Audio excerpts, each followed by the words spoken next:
Excellent. Okay, the final stretch. We've overrun our hour already. What a surprise. We started late. We can, so we have a lot of mollusk pictures in a gallery we were going to talk about. So without further ado, let's get on to some fun molluscs. You can leave at any time. You don't all have to stay. Shout out that you're going if you have to go. But hopefully you'll enjoy mollusk. I'll stop us again. And let's see if we can find... Oh, there it is. There we are. Quick, get on the first one before they've looked at them all. Oh, God. Oh, God. The hardware for...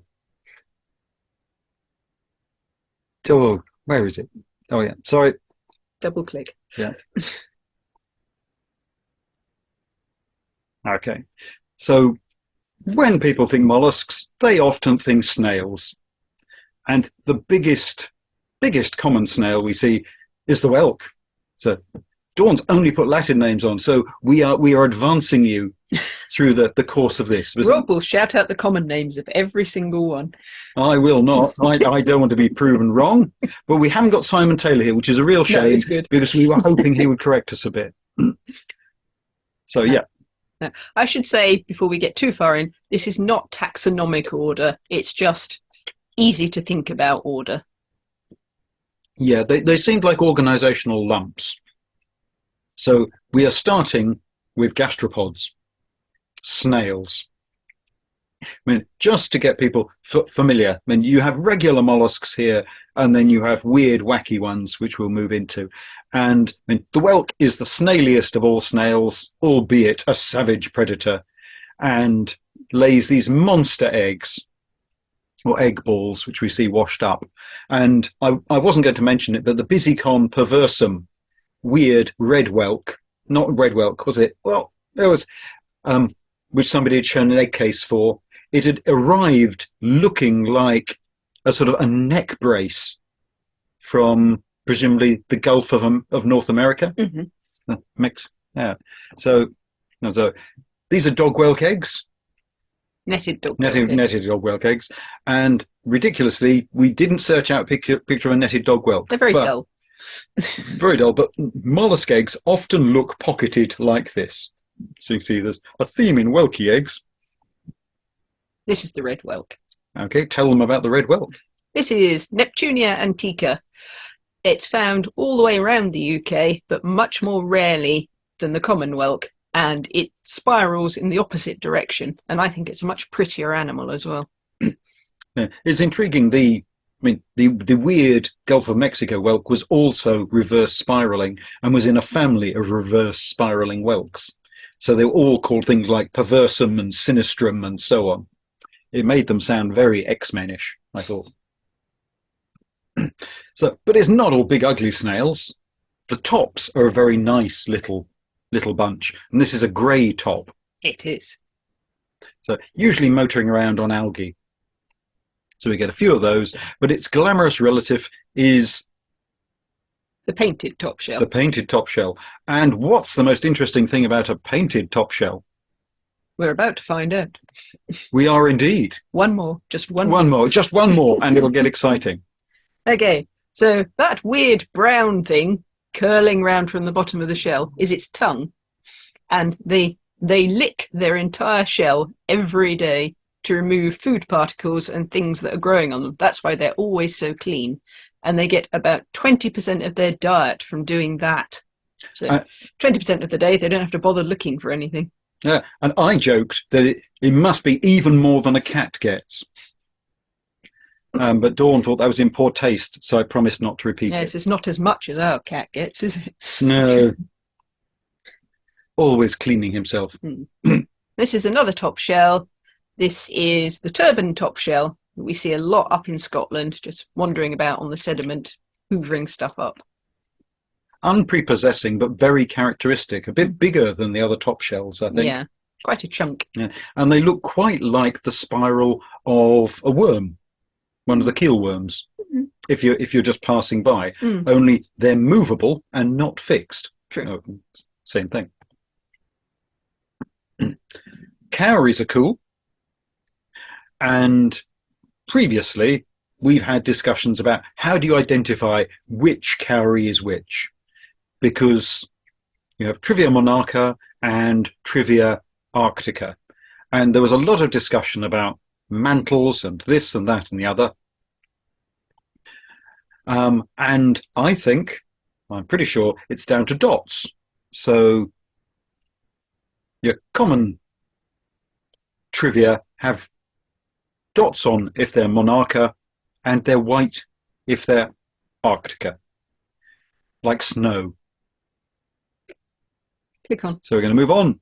There. And here we've arranged some comparative cowries. And you see they're all alive. They're just displaying in this manner because they've been cheesed off. Mm. Yes. So it's important that you're looking at the actual shell and not the mantle, because quite often the mantle will have spots of its own the other way round. So it's the shell that is spotted in monarcha and not in arctica. Yeah, we were very much hoping Simon would be here to confirm that, but that's what we think. And now we've got some false cowries. What do you think about false cowries, Dawn? I think they're weird. I think we have two kinds in the UK. So there's this one that lives on dead men's fingers, and then there's Keith's one. Does that live on sea fans? The sea fan one. Mm. Yeah, sea fans have become a whole sort of little recording industry of their own. Mm.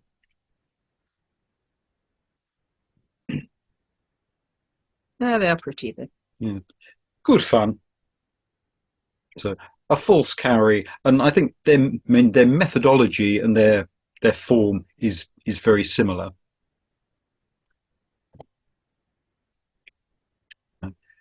If you've dived in Norfolk, you'll have seen rissoa covering everything in massive quantities.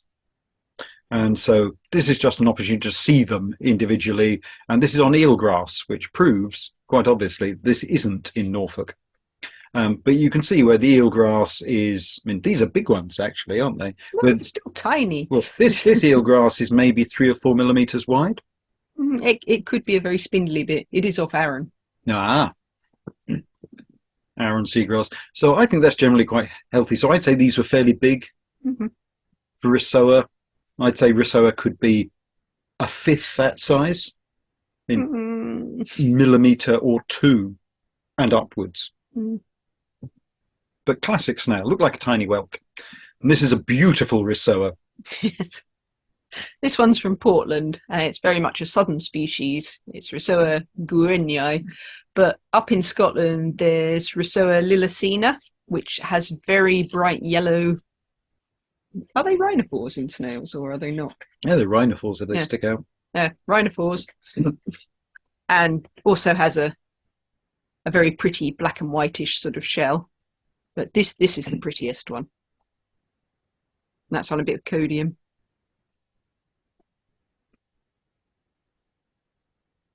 And this is one end of Melanella alba, which is another very beautiful, very white snail. It actually has a long pointed shell, so unfortunately it's gone behind a piece of seaweed.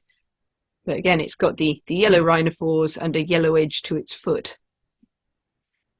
Is this one of yours? Yes. Where's that from? That is Scotland. I did know and I've forgotten now. So much we can find it then. Yes. Well, I had to find it to get the name.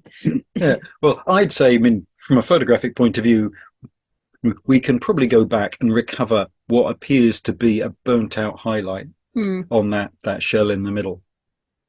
So recoverable. We have all these things stored for thousands of years. Best gastropod we have today is blue-rayed limpets. So these are cover girl blue-rayed limpets from the Conchological Society's magazine. I was very pleased with these. I think they're Welsh. Oh. And they're so perfect. You can see right through. You can see their little guts. And these tend to live on kelp, so we don't see them much on this coast. Oh, you see one single one off Norfolk ever. Yeah. But these are quite interesting because when they're young, they're transparent and very pretty, and they live up on the blade of the kelp. And as they get older, they move down, and you find huge, gnarled old ones living amongst the holdfast on the kelp. When you say huge, how many feet long would you look for a blue-rayed limpet? Oh, sod off. I don't know, maybe a centimetre and a half? A centimetre and a half, yeah. Truly massive. Massive. Massive. Yeah, so you have to wear special gaiters to prevent them biting your legs off. And other fictional problems.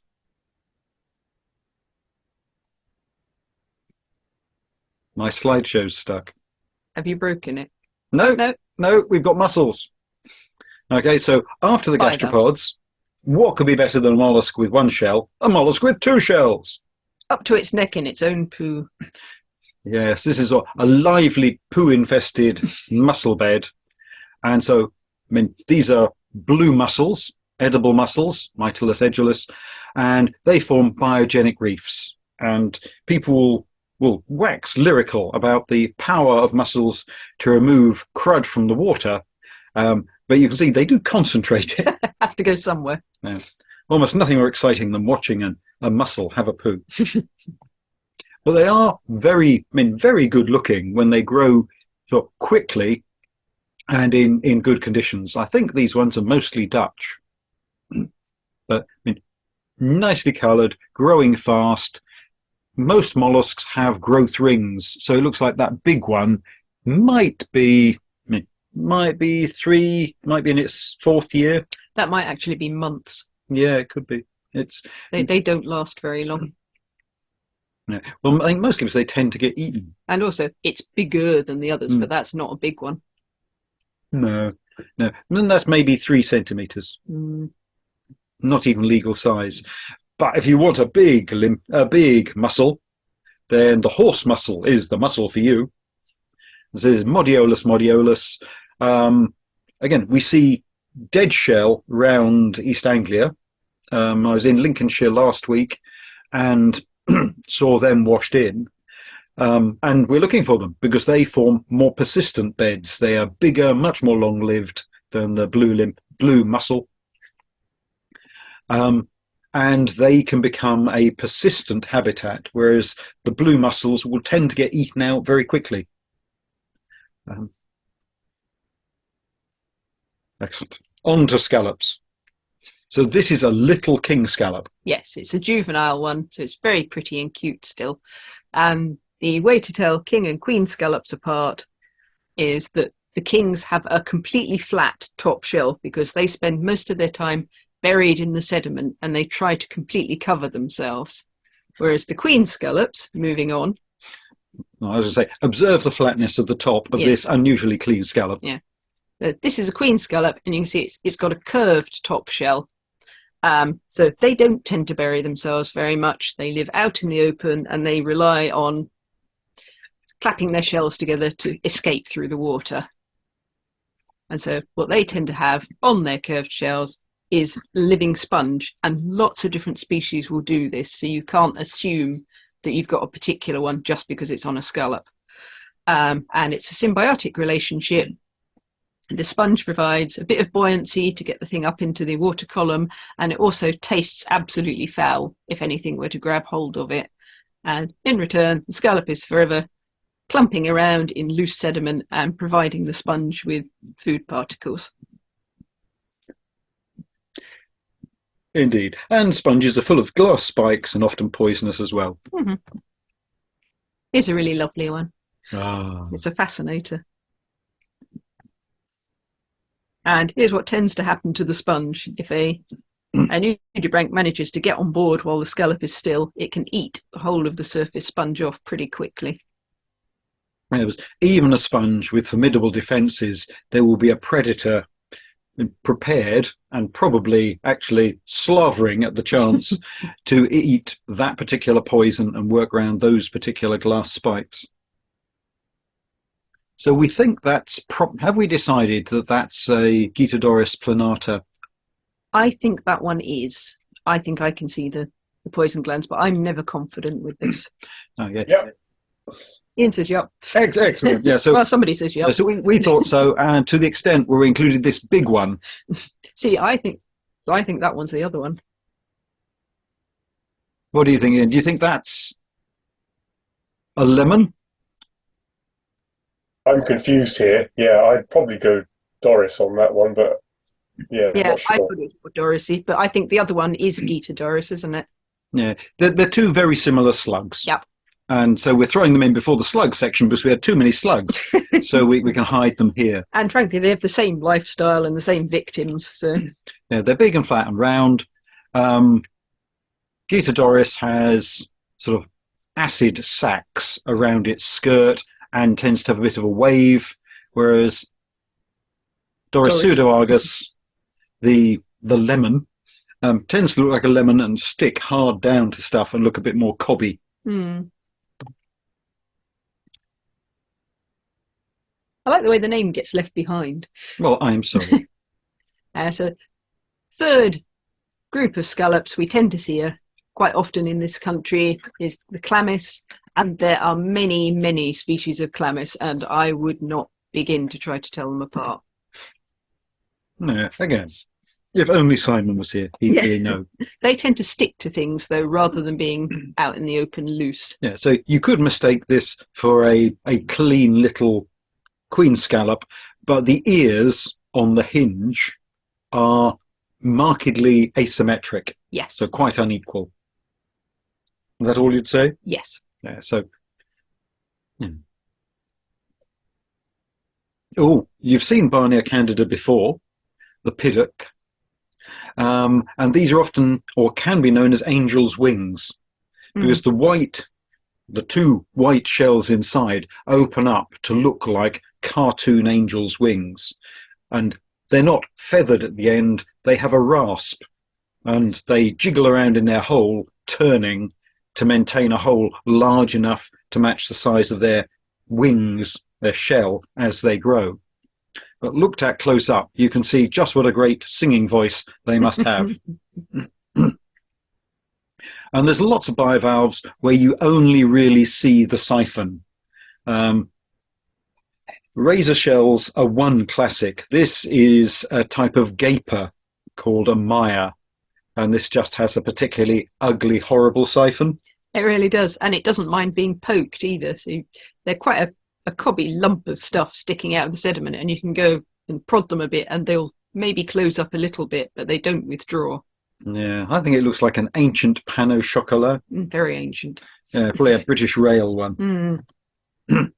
Okay, highlight of the bivalves are flame shells. They're amazing things. I mean, they look amazing. For the longest time after we learnt sea search, we were told, so what animal beds? An example, flame shell beds, and always believed that one day we would see fields of these things holding hands, singing Kumbaya.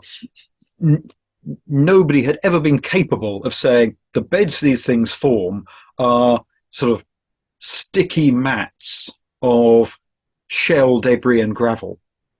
So these animals are normally concealed. They hunt within tunnels within those beds, but the beds aggregate and bind slopes and seabeds to form a firmer substrate than would normally be there. And so they can sort of have extra biodiversity on top. So they're a great thing. They had probably until about 5 years ago, everybody was sort of thrilled. Everybody's still thrilled about how rare these were, but it's become more and more apparent that there's a lot of them about that nobody knew about, and they bind huge areas of seabed together. They hide very well. They certainly do, which for a thing that is bright orange and exudes sulfuric acid is not a bad trick. On to some slugs. These are slugs. So you know, they're slugs, they've got no shell. These are slugs with shells. They have internal shells. Internal shells. They've retained a vestigial shell. Maybe they use it for keeping their change when they go swimming or something. They don't use it for gross protection of their entire bodies. No, it's generally a bit fragile. Yeah, so vestigial, some kind of structure provides. So this is a mud slug. This is a nice picture of a mud slug. You can go to places like Loch Duick. I was there a couple of months ago, saw thousands of these, and they were all horrible. Looked like they were covered in trailing muddy snot. This is quite a good looking one. So they are not the poster child for shelled slugs. Probably the Highland dancer is. It seems to have got over having a shell, although apparently there's one in there. And these are easy to miss. You think, well, that's large. That's probably Palm of hand sort of size? Could be a palm of hand size. I don't think that's a particularly big one. I think that's from Loch Fyne, but that's about 7-8 centimeters across. Decent sized slug, and it can flap about, but easy to miss when it's not sort of in your face and well lit. But when it flies, it starts to sort of fold itself up, and it can fly upside down. They do fly upside down, always. They flip onto their back before they take off. Yeah, trying to feed you that one. Excellent. I don't know what this one was doing. I think it was thinking about it. And getting ready. Yeah, I think this is cold and also in Loch Fyne, so I think he wasn't committed or was having a stretch. Yoga. You might be more likely to see their eggs because their egg masses are these big spirals, and they don't move them out much, and they're not well camouflaged. No, they're bright white, and again about the size of a fist. They're big, aren't they? Yeah, they look like an albino quaver. Mm. And so this is another flying slug, and this is from Dorset. Yes. You found this in Portland Harbour. So showing its shell off, dirty beast. Because it's they don't normally sit like that. It's stretched itself right out, and it's got its wings folded in, and it's just reaching for something off screen. Yes. So we haven't seen flying ones down here. Get those in Essex, apparently. Oh, okay. So we'll look out for those in Essex. We get these ones, Hamanoia, in Essex, and they're rather similar in form to the mud slug, and they do like mud. But they're a rather nice gold cord slug with a comparatively good-looking shell inside. So Simon's quite excited by those, wasn't he? Mm. And we've seen those even when we've been snorkeling in the River Deben and down in the Stour in Essex and off Rabness. So easy to encounter. And again, I mean, these things exist in huge numbers. They're just not very showy about it. And these are their eggs. Just the yellow bit. Yeah, because that's yellow bits on a squirt. And here's some more eggs with a nudibranch eating those eggs. And like I said, we were using excuses to hide more nudibranchs in the whole talk. And so that one is Faverinus bilanus. Probably the key ID feature is the 3 rings on its antennae, on its rhinophores. Mm-hmm.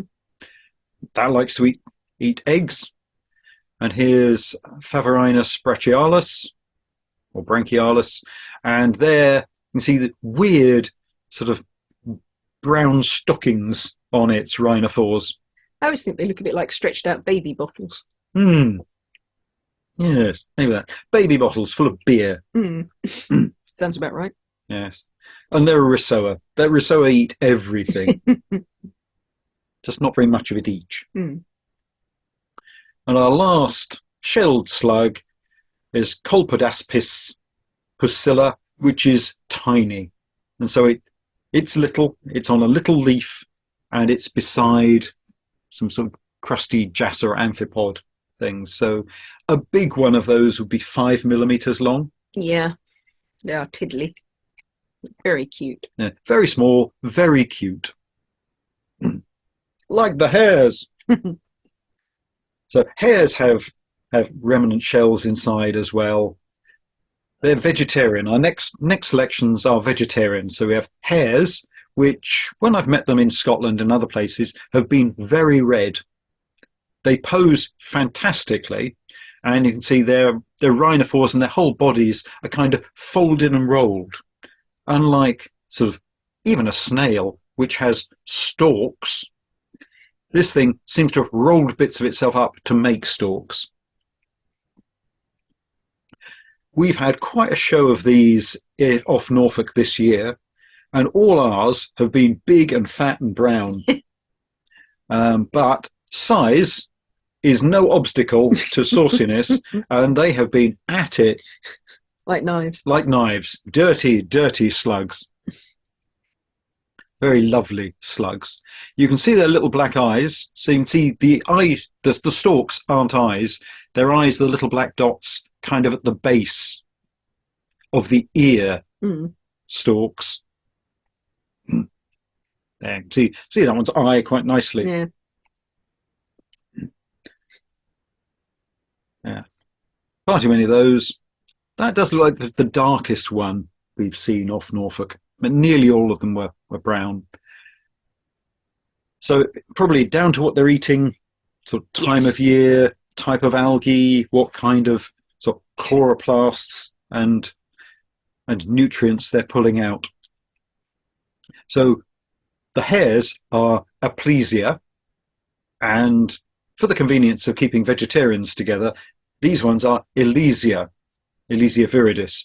They're often described as a solar-powered slug because they harvest and hold algae in a symbiotic relationship. No, chloroplasts. Sorry, that's what I meant, the chloroplasts. So when you catch one right, they'll actually stretch out like a leaf to provide a good solar collecting surface. We've seen probably most of these in Holland, but they crop up everywhere, Norfolk included, and up in Scotland.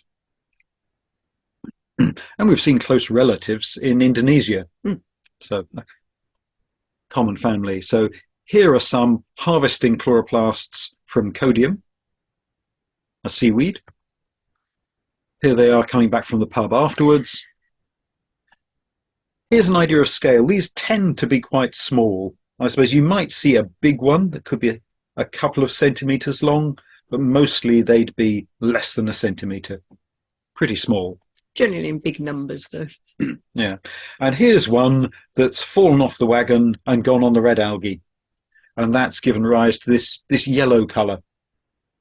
So they can be varied, even though they're usually on green. So this is something that Dawn's found. I don't think I've ever knowingly shot one of these. I'm great. Yes, you certainly are. I found many. Yeah, so how do you go about finding one of these? You're just looking at the seaweed quite closely, and there it is. Okay, looking a lot. That's not very helpful. Looking a lot. But quite often I've accidentally brought them back in seaweed samples as well, and they sort of reinflate themselves in the tray and start wandering about. And this is one that hasn't eaten for a while. They quickly lose colour and sort of rigidity if they haven't eaten for a while.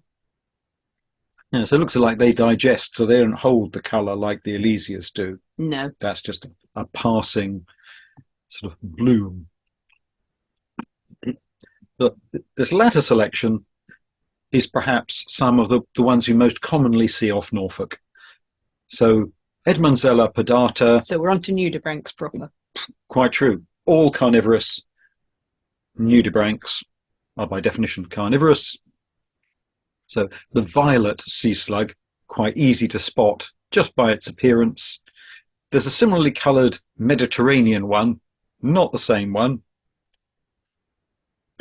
Yeah, so we see that these are almost uniformly popular and common around the UK. Mm-hmm.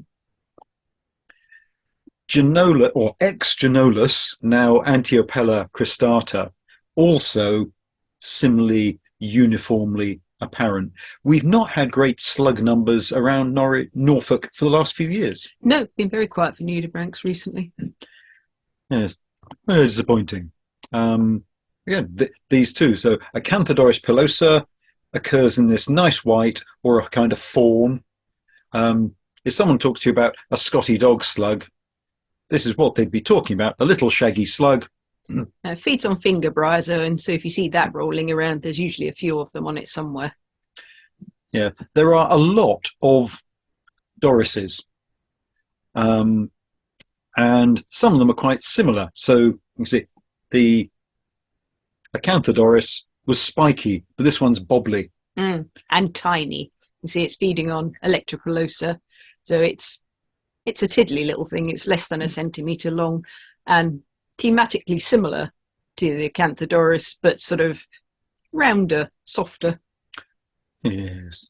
Yeah. So there's a lot of little dorises, and you have to be quite careful of their ID. Yes. The colour isn't always determining. They can be quite variable. Yeah. This one comes in white and yellow, and there is a very similar one that just has slightly different ends to its Rhinophores?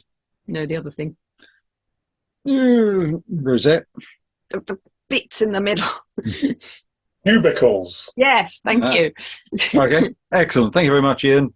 Yeah, so Dawn was saying it's eating Electropolosa. That's this white mat in front of it, a surface-growing bryozoan. And usually slugs have a specific diet. They will go to a specific prey, and with something like a bryozoan, it will mean that the slug's mouth is sort of an ideal can opener for this animal, and they will actually be restricted to that kind of diet, a very narrow diet. This is one of the dullest slugs imaginable, Goniadoris nodosa, which again we used to see in quite good numbers. They've been pretty quiet. It's a very small one. Yeah, tragically, the stripy red and white slugs, which used to be a real rich vein of enjoyment, have been really mucked up by reclassification. And this has happened to several groups of slug and various other animals.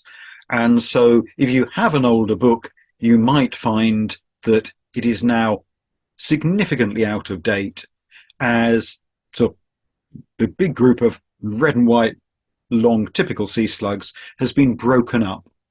An old ID will always be interesting, but here's where you might need a photograph and to talk to someone who is thoroughly obsessed, because they've added multiple new species as subdivisions of ones that had been pretty well known for several decades. Before you go on, you see this one's got little white blobs on its back, and they are the sexy bits of copepod parasites, which seem to live on almost everything, but there also seems to be a specific species of them for almost everything, but they all look the same.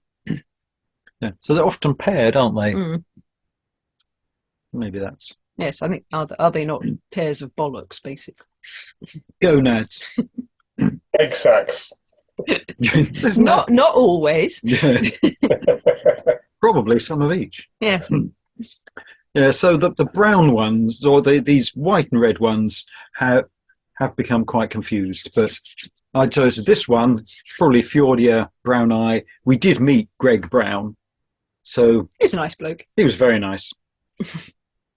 And so this is at work eating hydroids. Is that Carini? Yes. So eating Carini eximia, which suggests it's tolerant, because that's not super common, and yet the slugs were relatively common. Yeah, I think this is I just... didn't even bother to name that one. Yeah, just a gratuitous extra little red slug. The Phasalinas, I think, has still been untouched, but I reckon there's scope for those to be divided up. So this is the best one, because it's blackcurrant flavoured. Phasalina auriculata, and as you can tell from the name, it has a lined face and little ears. And thus you shouldn't take any of the mock Latin names seriously, because They're often meaningless. yeah, they're often completely meaningless. Or at least misleading. Or maybe a Friday afternoon pub joke. Phasalina annulicornis is very cool looking. Always looks like a sort of a travelling star map. And those spots are sort of iridescent gold, aren't they? They're very pretty. Very pretty. Often seen in Wales. You can usually see some of those around Scoma. Lomanotis genii is rather exciting and difficult to read. Hard to work out which way it's going, really. Yes. And this is found all around the UK, but very sporadically. Although it feeds on Nemetesia, which is pretty common, it turns up only rarely. Yeah, I mean, I think Bernard, who is slug god, said that most nudibranchs are ephemeral. They arrive, they eat to breed, then they breed mostly by sort of broadcasting, or at least their young will hatch out of eggs and broadcast. So seeing them in one place isn't a guarantee you'd see them there again. And that's how he justifies killing them whenever he finds them, so he can study them. That's science for you.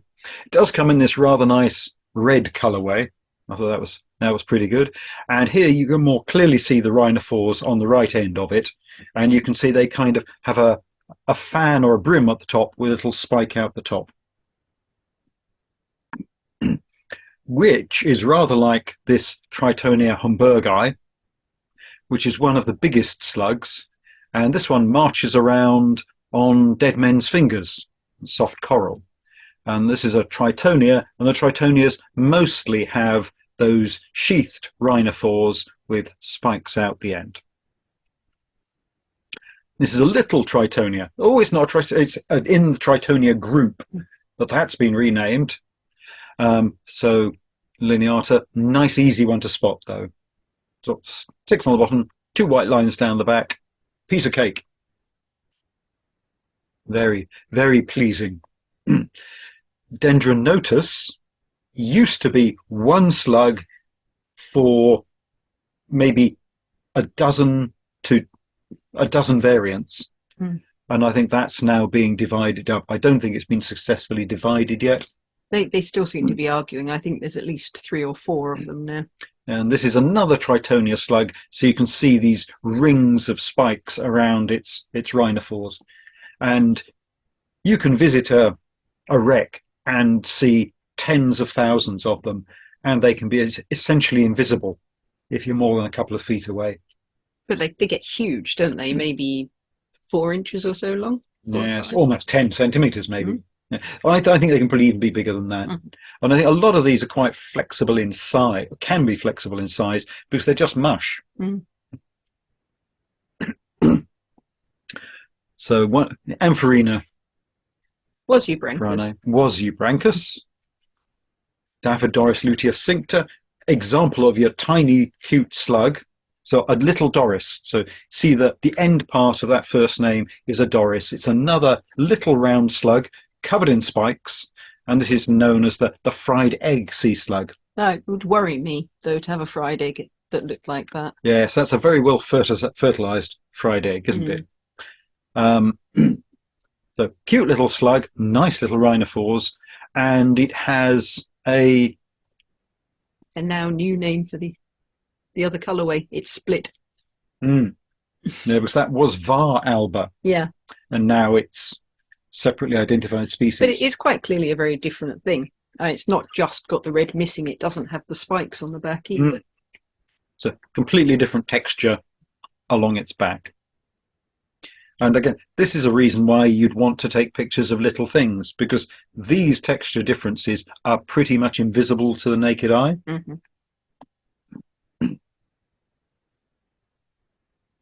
So of all the slugs so far, this is the aspirational slug. This is Ocenia elegans, which is, it's not a particularly big slug, but it's very flashy. So this is from the Isle of Man. Remember how excited George was when we pointed these out? Oh, yes. Call George over. Yes. And George has seen quite a few of these, but always likes to see more. Yeah, so very flashy little slug. Not sure what these eat. These are sponge eating one. I think they might be another squirt eater. Oh, yeah. Like the other one. Sea squirts. Yeah.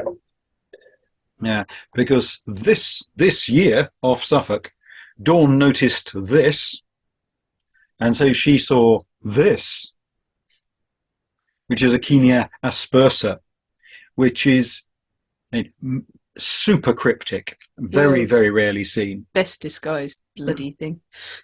Yeah, so this is after a 300-metre swim in about 7 metres of water off Aldborough in Suffolk, a place where mean, no one else will have dived. Ever.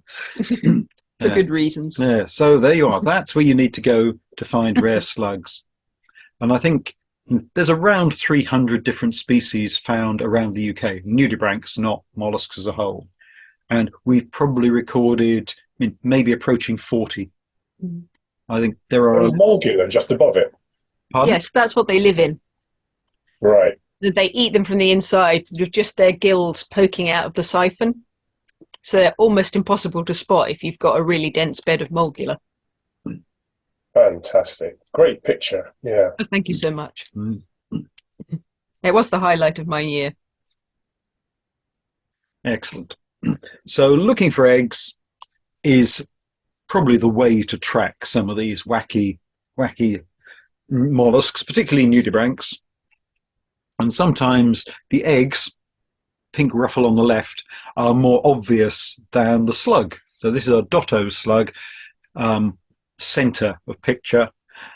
And they are extremely difficult to find. Often they will scoot down into the base of these antenna hydroids or something similar after laying eggs up at the top. So you have to catch them while they're out and about. But the eggs don't run away. Mm. They will stay outside. So you can use them as a flag.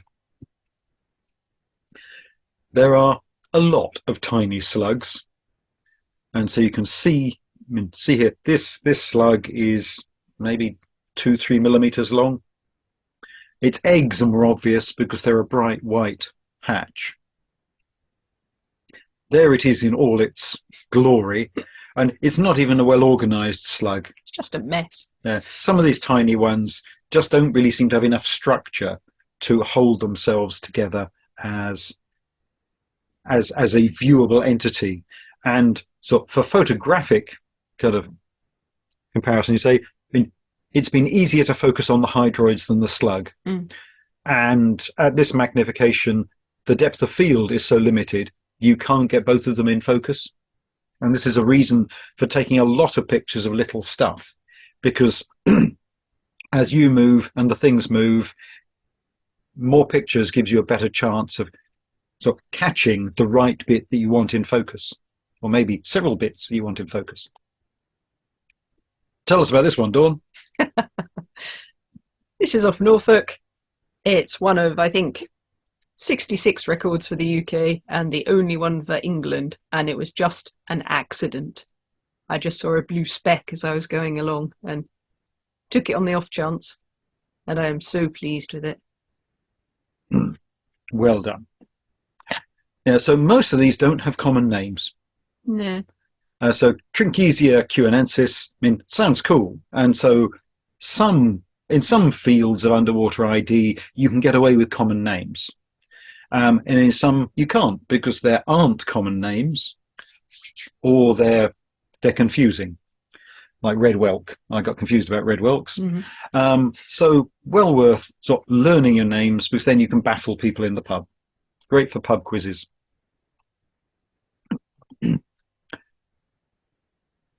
Now we have a random selection of quite cool slugs. This one's interesting because it's really common in Suffolk for some reason, and bits of Essex. Yeah, just turns up, and yet in other areas people have wet themselves with excitement when you've seen one, and it turns out they're quite common in places where people don't dive. Mm. So it could be that those habitats suit them, or they just don't like divers. Yes. Quite reasonable. And I think this one is this one of the ones that has spicules in its skin. Yeah, I think it does. Certainly looks like it does. Yeah. So quite a few animals take on properties of disguise. I think the Gerunas eat sponge, I think, and either they look like it or they've actually got spicules. I can't remember. So this blends in with a sponge. So you get a better picture of animals between meals than you do during the meal, because it would blend in pretty well. I can't remember what the Doris Sticta. That's another sponge It's another eater. sponge eater. That's why it looks like half-eaten sponge. Yes, presumably so it can look like the half-eaten sponge it is just half-eating. Yes. No. This one isn't rare at all. This is just got into this gallery, and it was a nice picture, so he didn't get rid of it. There's several Aelidias, and they carry facial markings which help to identify them. But they've recently been split again, and I've lost interest in trying to keep up. It's hard to keep up when you're a generalist. You're trying to keep track of the whole picture, and with some of the specialisms, you can almost rely on a few people being obsessed enough to be able to provide a snappy answer, because it does them psychological good to be right. The Polyceras are another group that's just been desperately confused as well. So look out for them. It used to be sort of the white and yellow slugs. There were just no, I think there were 3, weren't there? No, there are only 2 Polycera, but now there's 4. Yeah. And we've already had him. You had Paleonotus, and I think so this makes it look like it's the same size as the last slug. So the Polyceras can easily be 3, maybe 4 centimeters long. Paleonotus rarely longer than 5 millimeters. Mm-hmm. So a very small slug which stands out because it looks black underwater, but when you take pictures of it, its pale parts light up. It seems to be very light absorbent. The reason we have picked as many pictures as possible of Ampharina farani, which should have been gathered together, is they were on the cover of Bernard's original book. So it was always an I Spy top points hit to see a couple of those. And we think this was a picture I took in Scotland this year. Mm. And I didn't know it was one of these, which I've never seen before.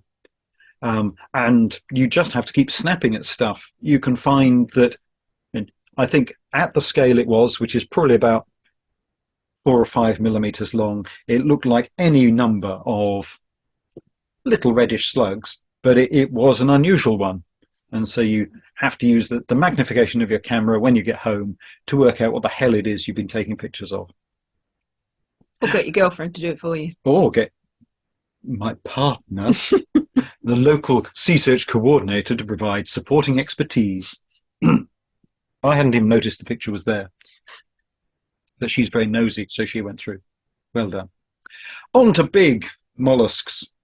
Octopus, finally. And this is one of the weirdest things about molluscs, is the group goes from the apparently simple to the apparently complicated. It's not really like crustaceans, where most crustaceans are quite complicated, or fish, where most things are reasonably similar. It really is just an amazing stretch. And so up at the top, you have octopus, which we've seen stranded off Norfolk, we've seen in other places, but on the whole, Scotland is the place to go for octopus. And I think this one is from Appin. And it is, depending on what you're watching this on, is probably life size on a phone. It's a very small octopus.